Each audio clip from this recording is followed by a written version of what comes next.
గురూజీ 72 గంటల్లోనే ఫోన్ లోని అద్భుతమైన జ్యోతిష్య పరిష్కారం చూపిస్తారు. నమ్మండి, నమ్మకపోండి, ఇది నిజం. శ్మశాన కాళి రుద్ర చౌడీదేవి ఆరాధకులు నెంబర్ 1 వశీకరణ స్పెషలిస్ట్ గురూజీ. మనిషి పుట్టుక నుండి చనిపోయే వరకు వచ్చే అన్ని క్లిష్టమైన సమస్యలకు పరిష్కారం ఇక్కడ లభిస్తుంది. విద్య, ఉద్యోగం, వ్యవహారం, స్త్రీ ప్రేమ, పెళ్లి, సంతానం, స్త్రీ పురుష వశీకరణం, భూవశం, భార్యాభర్తల కలహాలు, కోర్టు సమస్యలు, విడాకుల సమస్యలు, చేతబడి, అప్పుల బాధ, ఇంకా మీకు ఎలాంటి సమస్యలు ఉన్నా 72 గంటల్లోనే శాశ్వత పరిష్కారం చేయబడును. శ్రీ గురుభ్యో నమః. శ్రీ మహాగణాధిపతయ నమః. శ్రీ మహాసరస్వత్యై నమః. హరి ఓం శ్రీమాత్రే నమః.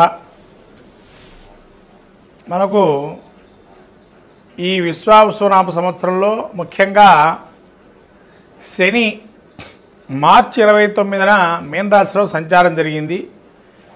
ఈ 29వ తారీఖు సంచారం జరిగిన తర్వాత మళ్ళీ వక్రగమనంతో రేపు జూలై 13వ తారీఖు నుంచి మాకు వక్రగమనంలో శని సంచారం చేస్తున్నారు.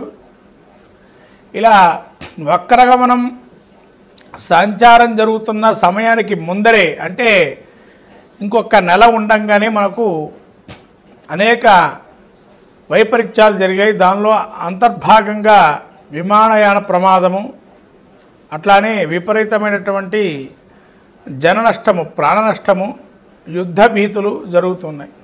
అంటే ఎప్పుడైనా శని వక్రగమనం జరిగినా లేదా శని ఇంకో రాశించి మారుతున్నప్పుడు సమయంలో కనీసంగా ఆయన ఇంపాక్ట్ అనేది ఒక 6 నెలలు 3 నెలలు ముందు నుంచే ప్రారంభమవుతుంది. మినిమం 6 నెలలు కానీ 3 నెలల ముందు నుంచి ప్రారంభమవుతుంది. వ్యక్తిగత జాతకంలోనైనా కూడా తన యొక్క జన్మజాతకంలో అయినా కనీసం ఒక 3 నెలల నుంచే ప్రారంభమవుతుంది. అట్లాగే మనకు ఈ రాబోయేటువంటి జూలై మాసంలో ఈ యొక్క 13వ తారీఖు ఏదైతే వక్రగమనం ప్రారంభమవుతుందో శని, ఈ వక్రగమనం వల్ల కొన్ని రాశుల వారికి శుభము, కొన్ని రాశులకు అశుభము, కొన్ని రాశుల మధ్యస్థ ఫలితాలు ఉన్నాయి. అలానే శని వక్రగమనం వల్ల ఇక్కడ ఏం జరుగుతుందయ్యా అంటే ముఖ్యంగా ఆల్రెడీ మనకు సింహంలో కుజకేతువులు సంచారం చేస్తున్నారు. ఈ కుజకేతుల సంచారం దృష్టి, కుజుడి యొక్క దృష్టి అష్టమ దృష్టి అయినటువంటి శని మీద పడుతుంది. అట్లాగే సప్తమ దృష్టి కూడా కుజుడికి ఉంది. ఇక్కడ మళ్ళీ కూడా మనం చూసుకోవాల్సినటువంటి ఆస్పెక్ట్ ఇంకోటి ఏముండే దృష్టి అంటే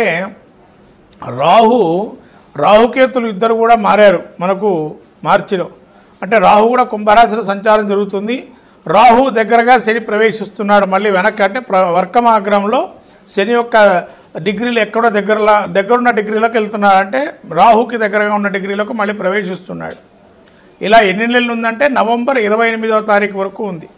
అంటే దాదాపు మనకు ఒక 6 నెలల కాలం అనుకోండి.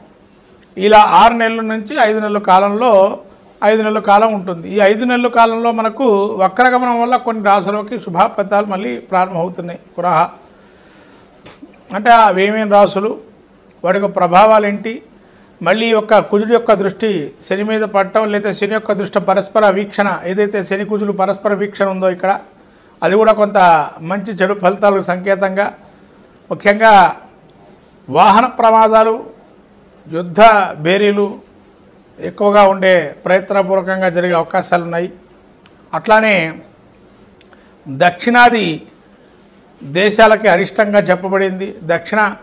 అట్లానే ఉత్తర ప్రాంతాల్లో ఉండే దేశాలకి ఇవి అరిష్ట యోగంగా చెప్పబడింది. కాబట్టి ఇటువంటి దేశాలు ఏవైతే ఉన్నాయో దక్షిణ ఉత్తర దేశాలకి ఇటువంటి వైపరీత్యాలు అనేకం జరిగి మళ్ళీ ప్రాణ నష్టము, జన నష్టము, అట్లనే ఆస్తి నష్టాలు ప్రత్యేకంగా జరిగే అవకాశాలు ఉన్నాయి. కాబట్టి చాలా జాగ్రత్తగా ఈ వక్రగమనం అనేటువంటి శని ఏదైతే ఉందో కొంతమందికి ఆరోగ్య నష్టము, కొందరు ధన నష్టము, కొందరు ప్రాణ సంకటము, కొంతమందికి మంచి శుభయోగాలు కూడా జరుగుతాయి. శుభయోగం ఏం జరుగుతుందయ్యా, చెడు అయితే చెప్పారు. శుభాలు ఏంటంటే నూతనమైనటువంటి కార్యక్రమాలు ఏవైతే ఉంటాయో స్థిరాస్తి వివాదాలు కానీ, భూ తగాదాలు కానీ, భూ సమస్యలు కానీ, సెటిల్మెంట్స్ కార్యక్రమాలు కానీ, తర్వాత వీటికి సంబంధించి ఏవైతే ఉంటాయో అవన్నీ సఫలీకృతమయ్యే అవకాశాలు ఉన్నాయి. అంటే భూ సమస్యలు పరిష్కారం అవుతాయి. అలానే మీ అంతర్గతంగా కావచ్చు, బహిర్గతంగా ఉండే శత్రుమూర్తులు ఎవరైతే శత్రువులుగా భావన చేసేవాళ్ళు ఓటమిని అంగీకరించి పాదాక్రాంతం కావటం అటువంటి జరిగే అవకాశాలు వ్యక్తిగతంలో కావచ్చు, దేశగోచారంలో కానీ కొంతవరకు ఈ యొక్క పరిస్థితులు ఏర్పడుతున్నాయి. అట్లానే విమాన ప్రమాదాలు మీకు ఏవైతే జరిగినాయో అది లోగడ వీడియో, మనం కొన్ని వీడియోలు ఏవైతే ఉన్నాయో నేను చేసిన ఉగాది సంబంధించినవి దానిలో చెప్పబడింది కూడా. చిరకాల ప్రత్యర్థితో మనం పోట్లాటలు ఏవైతే ఉన్నాయో అవి జరుగుతాయని చెప్పి, అట్లనే విమానయాన సంబంధమైన ప్రమాదాలు ఎక్కువగా జరుగుతాయని ఇది మార్చి నెలలోనే, మార్చికు పూర్వం మార్చి నెలలో మనం చెప్పబడింది. శని రాహువులు ఒకటే రాశిలో సంచారం చేస్తున్నప్పుడు ఇలా వైమానిక ప్రమాదాలు ఇవన్నీ జరుగుతాయని చెప్పి, ఇది జరగటానికి ఉన్న కారణం ఏంటంటే రాహు శని వాయు ప్రమాదాలు ఎక్కువ జరిగే అవకాశాలు ఉంటాయని మాకు గురువులు విద్యాబోధన చేసేటువంటి వారు ఆ సమయంలో మాకు చెప్పబడింది. కాబట్టి ఇవాళ అది జ్ఞప్తికి వచ్చి ఆ యొక్క పరిజ్ఞానం మేరకు శని రాహువుల యొక్క వైమానిక వాయు ప్రమాదాలు ఉంటాయని చెప్పి చెప్పబడింది. అలానే వాయు కాలుష్యం వల్ల కొందరికి అనారోగ్య సూచనలు కూడా వచ్చాయి. ఇవి రెండు కూడా శని రాహుల యొక్క కలయిక ఎప్పుడైతే మార్చి నెలలో జరిగిందో వాటి యొక్క ఉన్నతి ఈ విధంగా జరిగింది. ఇప్పుడు మనము ద్వాదశ రాశుల యొక్క వక్రగమనంలో ఏ విధంగా ఉంటాయో చెప్పబోతున్నాను. శ్రద్ధగా ఆ ద్వాదశ రాశి యొక్క ఫలితాలని ప్రతి ఒక్క రాశి వారు ఏ విధంగా పరిష్కారం చేసుకోవాలో మార్గాలు చెప్తాను. ద్వాదశ రాశి వారి యొక్క ఫలితాలు చెప్పబోతున్నాను, శ్రద్ధగా వినండి. శ్రీ గురుభ్యో నమః. శ్రీ మహాగణాధిపతయే నమః. శ్రీ మహాసరస్వత్యై నమః. హరి ఓం. శ్రీమాత్రే నమః. మిథున రాశి వారికి యొక్క శని వక్రగమనం ఏ విధంగా ఉండబోతుంది? మరి ఈ శని వీరికి వక్రిస్తూ ఏ స్థానానికి వక్రింపుతో ఉంటున్నారు అనంటే, వీరికి పూర్వరాశి అయినటువంటి, అంటే ఇదివరకు పూర్వమైనటువంటి 9వ స్థాన ఫలితాలు వస్తాయి. ఏమిటా ఫలితాలంటే శోకం, రోగం, మహాదుఃఖం, క్వచిత్ ద్రవ్యం, క్వచిత్ సుఖం, స్వధారం, సుసుతం, క్లేశం, నోమస్తో శనిర్దిశేత్. అంటే ఏదైనా కూడా అనేకమైన ఏదైనా రోగము కానీ మానసికమైన రోగం కూడా ఉండొచ్చు. లేదైనా సరే మానసికంగా రోగం అంటే నాకు ఇవాళ రోగం ఉంది అనుకుంటే రోగం, ఇవాళ నాకు భయం ఉందంటే భయం, నాకు ఉత్పాదం భయం వేస్తుందంటే భయం వేస్తున్నట్టుగానే ఉంటుంది. ఆ విధంగా కొంతవరకు ఇబ్బందులు కలిగే అవకాశం. తర్వాత సర్వ విధములైనటువంటి కష్టములు, అంటే కష్టములు అనేక రకాలు ఉంటాయి. కొంతమంది ఉద్యోగం లేక ఇబ్బంది పడుతుంటారు, కొంత ఉద్యోగం లేక ఇబ్బంది పడుతుంటారు. కొంతమంది అన్నీ ఉన్నా కూడా నాకు ఎవరూ లేరని ఒక ఇబ్బంది మనస్సులో కించిత్తు ఉంటుంది. అలా కించిత్తు ఇబ్బంది పడే అవకాశం. అట్లనే డబ్బు నష్టం కూడా జరిగే అవకాశం ఉంటుంది. కొంతవరకు డబ్బు నష్టం, ధన నష్టం అయ్యే అవకాశం ఉంటుంది. అట్లా సుఖ నష్టం, అంటే సుఖ నష్టం అంటే ఏంటంటే ఇప్పటివరకు మంచి లగ్జరియస్ లైఫ్ గడిపినటువంటి వారు కొంతమంది ఉంటారు. ఒక్కసారిగా లైఫ్ నుంచి కొన్ని ఇబ్బందులు వచ్చి బయటకు వచ్చేస్తారు. అట్లా ఇబ్బందులు పడే అవకాశం కూడా ఉంది. అట్లా ఏదైనా ప్రయత్నం చేస్తే కార్యక్రమాలు సఫలీకృతం కాకుండా ఆదిలోనే హంసపాదంలాగా ఆగిపోవటం, ఏంటి ఇంత చేసినా కూడా మనం హంసపాదంలో ఆగిపోతున్నాయి కార్యక్రమాలు అని చెప్పి ఒక ఇబ్బందికరమైన వాతావరణం ఉన్నది. మిథున రాశి వారికి ఈ వక్రగమనము ఏదైతే ఉందో అంత యోగదాయకంగా లేదు. ఎందుకనగా తృతీయంలో సప్తమ దృష్టితో శని కుజుడిని చూస్తున్నాడు. కాబట్టి ఎవరైనా సహాయం చేద్దామని వచ్చినా కూడా మీకు వాళ్ళని కూడా ఏదో మాటలు చెప్పి ఎవరో మీకు తెలియని వాళ్ళు ఆపేసే రకంగా ఉంటారు. కాబట్టి కొద్దిగా జాగ్రత్తగా ఈ 5 నెలలు కూడా మీరు కార్యక్రమాలు కొన్ని వాయిదా వేసుకోవటం మంచిది. స్తబ్దుగా మీ పని ఏదో మీరు చేసుకోండి. అధికంగా డబ్బు ఖర్చు పెట్టి ఇంక అయిపోతుంది పని అనే ఒక స్థితిలో డబ్బు ఖర్చు పెట్టుకోవద్దు. అలానే నోటి తోలనాటకూడదు ఎవరిని. అలా నోటి తోలనాటం వల్ల కూడా ఇబ్బందులు పాలయ్యే అవకాశం ఉంటుంది. ఇది జాగ్రత్తగా చూసుకోవాలి మిథున రాశి వారు.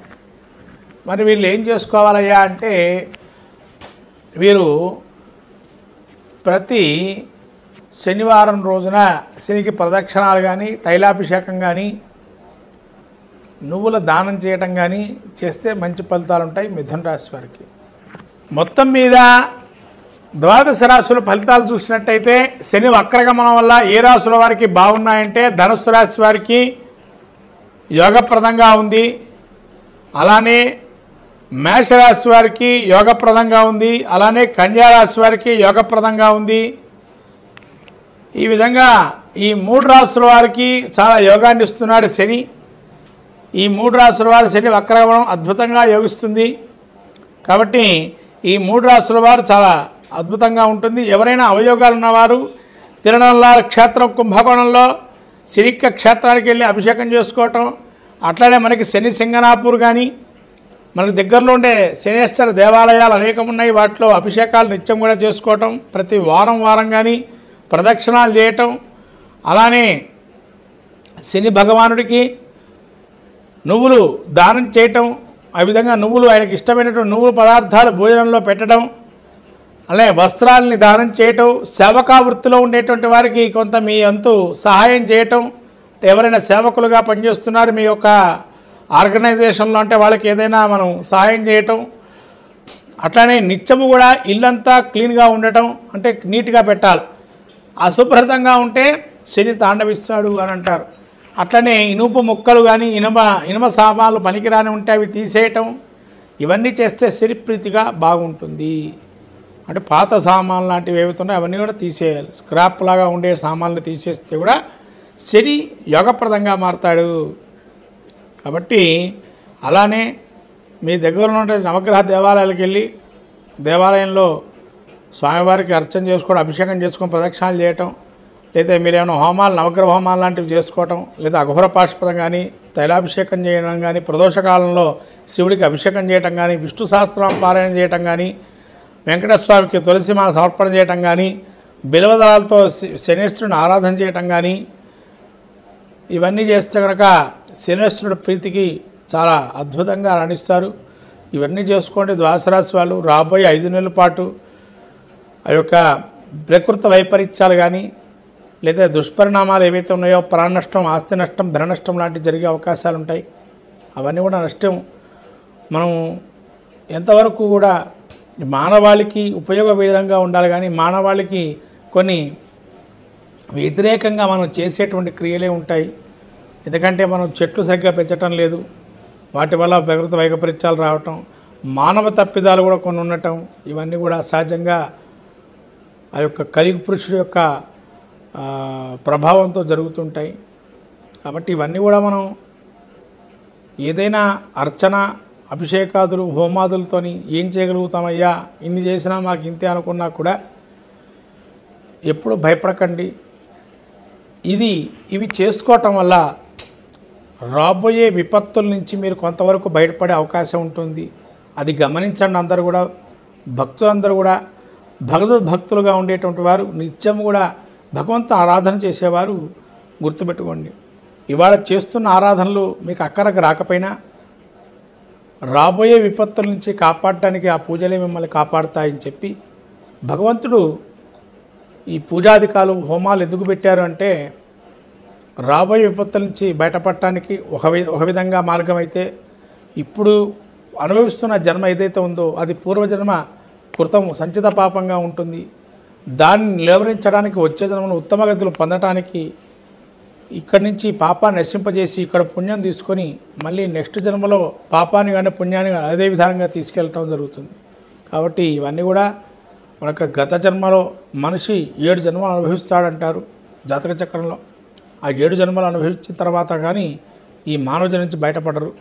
7 జన్మలు మానవుడిగా పుట్టాల్సిందని మనకు జ్యోతిష్శాస్త్రం కూడా చెప్పబడుతుంది. అందుకనే మనుషుల పోయిన మనుషులు 7 ఉంటారంటారు. ఇక్కడ కాకపోయినా ఇంకో చోట్ల బతుకుతూ ఉంటారు. ఆ 7 ఏదైతే ఉంటుందో ఆ 7 యొక్క స్థితిని మనం చూసుకొని తద్వారా జన్మ, అనుజన్మ, పూర్వజన్మ అనేవి ఉంటాయి. ఇది అందరూ తెలుసుకోవాలి. ఎందుకంటే ఇవాళ మనం చెప్పే ఫలితాలు ఏవైతే ఉన్నాయో శని వక్రగమనం కావచ్చు, లేతే కుజకేతుల కలయిక కావచ్చు, శని రాహుల కలయిక కావచ్చు, ఇలా దుష్పరిణామాలు సూచించే గ్రహస్థితి ఏవైతే కలయికలు ఉన్నాయో అవన్నీ భయపడద్దు. మానవులందరూ కూడా నిగ్రహంగా ఉండాలి. జీవితంలో కష్టాలు సహజంగా ఉంటాయి, వాటిని జీవించి జయించడమే మానవాళికి జ్ఞానాన్ని ఇచ్చేదని గురువు ఉపదేశం చెప్తున్న సాక్షాత్ ఆ కృష్ణుడు చెప్పాడు అర్జునుడికి గీతాపదేశం. అట్లానే ఈ విధంగా మానవ జీవితంలో కష్టాలు సహజం, వాటిని జీవించి నిగ్రహించి నిలబడటమే జీవితంలో ఒక రహస్యం. ఇది గమనించి ఈ పరిహార మార్గాలను ఎంచుకొని తద్వారా అందరూ కూడా శుభంగా ఉండాలని కోరుకుంటూ శ్రీమాత్రే నమః.